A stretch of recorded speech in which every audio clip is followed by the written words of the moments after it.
All right, what's up? I'm Ryan from the Noiseavocation podcast with Jeremy. This isn't a official episode or anything. We just wanted to kick out another music review, quick one of an album that came out on Halloween, I believe. Yep, October 31st. Yeah. I'm sure if you're on Instagram and you're into black metal, you've seen it circulating around by now. You may have already known about the band from their first release, which I have right here, courtesy of Blast Beats Vinyl. Check them out. But this new release by One of Nine, Dawn of the Iron Shadow, which came out, like I said, Halloween, I think personally better than the first album. Not that the first album was bad by any means. It was a great record. But this one, I mean, they really knocked the shit out of the park. I love it. It's got symphonies. It's got all the black metal lore that everybody knows and loves, being Tolkien lore, which isn't anything new here, but what they're doing, they do it well. And really in music, that's all you need to do. You don't always need to do something new and innovative, but do something that you know how to do well. And a lot of times you get a good record out of it. Look at Frozen Soul coming out with shit. You can look at this and it's not, you can take it not necessarily even know that it has anything to do with Lord of the fucking Rings, dude. The lyrics are awesome. Till you start reading into it.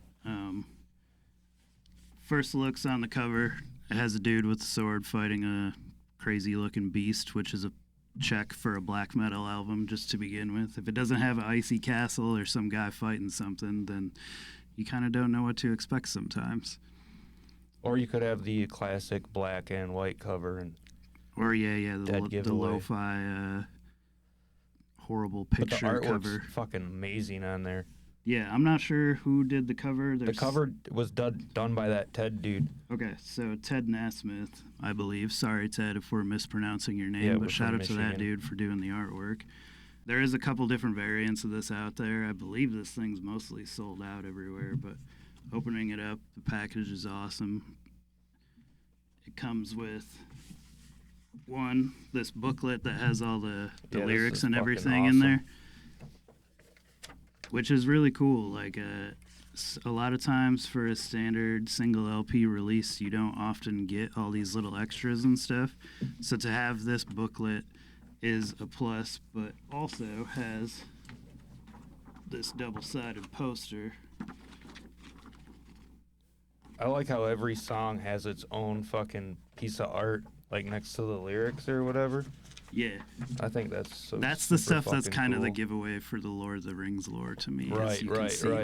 When you see the pictures But yeah, I wish more bands would do cool extra shit like this.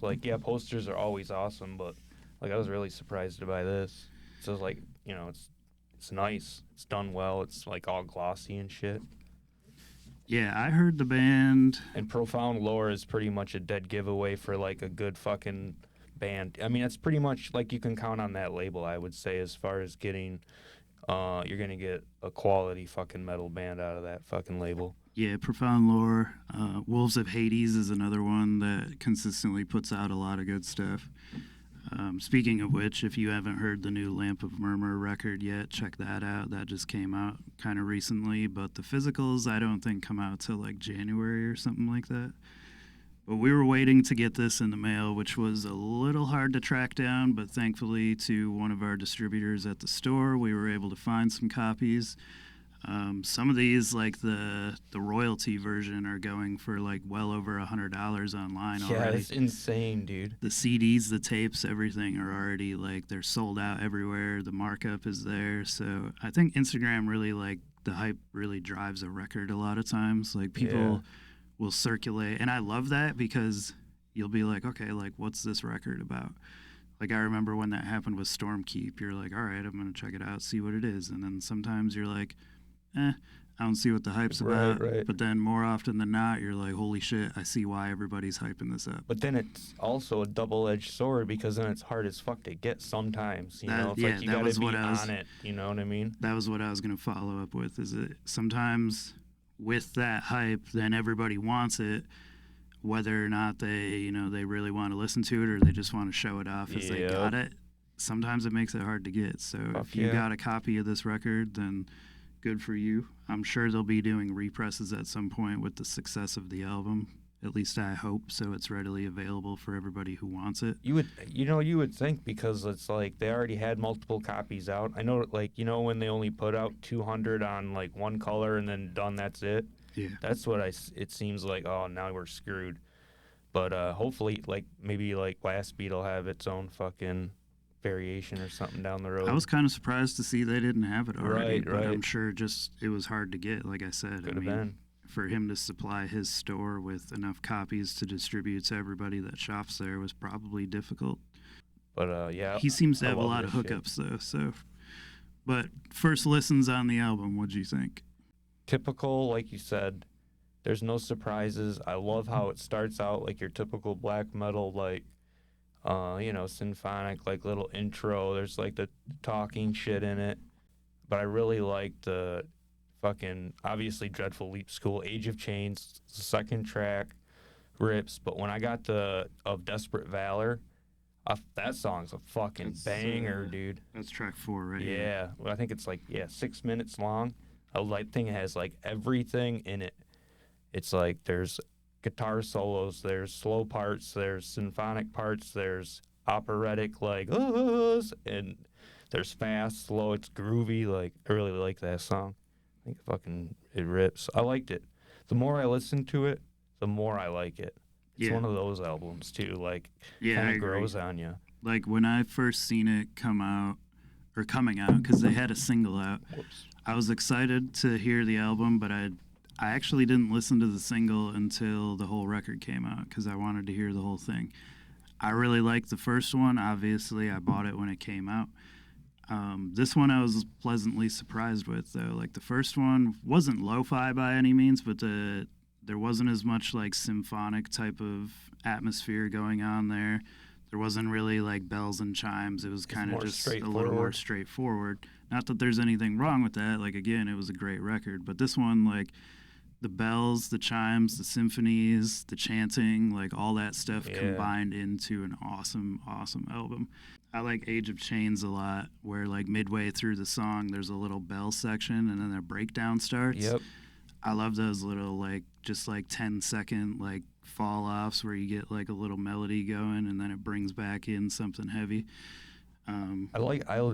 We talk about this every time too. It just seems like this, maybe people are getting like wise to this, but I like the track or like the length of it, because it almost leaves it to where it's like it's short for a metal record in a sense, because it's only like 44 minutes, but it makes you want to play it again. You know what I'm saying? Like, well, it's only 8 tracks, so some of the songs are actually like kind of long, which I like though. It's like everyone is. It's like an average of like there's 6 minutes, 6 minutes, 6 minutes, 6 minutes, 6 minutes. There was a couple little longer ones. The last one is 7 minutes and 30. That's a great song. That's a great closer. Deathwing, Black Flame is, I believe. Yeah, that's the name of it. It's fucking sick, dude. Yeah, I like this record. I mean, like, and because we've had to wait for that because of the mail and everything, I kept listening to it over and over. Like, okay, we're gonna do the review today. I better listen. So it's just like been going, dude, all week. Yeah, I think for black metal records especially, like, it's definitely going to be up in the top of the year. We'll see what the last little bit of the last few weeks of the year bring, but I think this one's probably going to take the cake. The new Lamp of Murmur, though, was really good. I like that, too, but I think the first one was better. But we're not here to review that. This one, quite an improvement on the first one. Like I said before, nothing wrong with the first, but definitely check it out if you haven't heard it yet. If you're a fan of Tolkien lore, if you're a fan of black metal, if you're not one of those assholes who are like, if it wasn't done on a 4-track in a cellar door, like, I'm not going to listen to it. Like, nicely, man. I think it's balanced really nice. Yeah, they didn't like over polish it, but they didn't like try to make it sound like it was Burzum or something. Right. And I like that because I don't like. They did that because that's what they had at the time. Not everything has to sound like that. Like, you can make stuff sound like that, sure, and there's an appeal to it, and there's nothing wrong with it. But the purists, so to speak, that, like, diminish anything that is not that, I don't like that shit. Well, music's music, man. I mean, people, that's just, like, kind of, I don't know, arrogant. It is.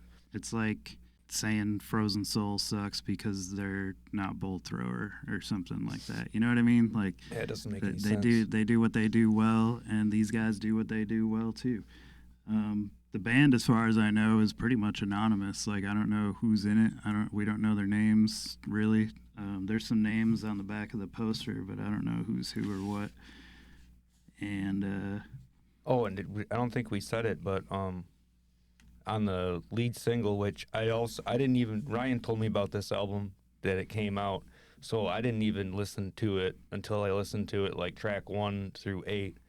But on the third track, which is the single Dreadful Leap, that has guest vocals from Holder on it, which is fucking sick. I mean, that's a good every track's good on this album. I don't know what I'm like trying to pick which one's which, but yeah, there was 0 skippable tracks. yeah, there's no skips. Nothing that you were like, I could do without this song or whatever. And Holder's another great band. Like, their Versus and Oath record that came out, like, I don't remember if it was last year or the year before. It starts to blend, but that was up there in my top of the year for sure.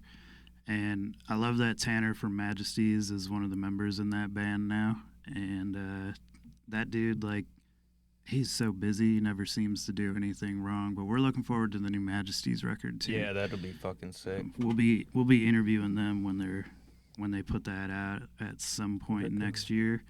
So we got that in the works. But yeah, like I said, 1 of 9, Dawn of the Iron Shadow. Check this out. If you're able to get it, get it. I don't know if there's anything left on their Bandcamp. I don't know if like your local store was wise enough to be able to snag a few copies from wherever, but if you can get it because you will not be disappointed. I guarantee that. No, it's a good record for sure. I'm sure we could do a whole another 10-minute, 20-minute episode on all the fucking black metal albums that came out, though, I think. There hasn't been a ton this year. There's been some, but there hasn't, like, I feel like they come out early in the year and late. Because putting a black metal record out in the middle of July just feels weird. But I guess it depends on where you live. Like, if you live somewhere where July's snowing, which I don't know where that is or where it would be, but, you know, the South Pole maybe or something. I don't know. Antarctica. But, like, I feel like you got to have the climate to, listen to it. It's like in the attitude of, like... In your head? Yeah. Yeah. I mean, don't get me wrong. I could play the stuff in July and still enjoy it, but there's something about the weather. Right. Yeah, the weather complementing it. Definitely. It's like the seasoning on top. Check us out on all streaming platforms. We'll have some new interviews in the works soon, but we're having fun doing these little quick music reviews, and people seem to like them because, you know, you knock them out in 10, 15 minutes, and we like talking about it instead of taking a whole hour to sit and tell you how great this record is. But we really could take a whole hour telling you how great it is. So check it out. There's amazing cascading guitars. I mean, I'll keep going and going. We'll put links in the episode description to their Bandcamp. Even if you can't pick up a copy physically, go stream it, go buy it on Bandcamp, do whatever you got to do to get it. But shit, that's what we've been doing it for the past few weeks, you know. So it was nice to finally actually hear the fucking record. Actually, I haven't even gotten a chance to play it. Yeah, I know, you left it in the store. I listened to it last night, and it's like, it's worth like the upgrade, you know what I'm saying, to like the sound quality. Anyway. I left it here last night so we could do this. But all right, we appreciate you guys tuning in. And, oh, by the way, if you need T-shirts still, we still have a little stack of them. So hit us up for those. And we'll do another design in the near future, but we're working on that still. So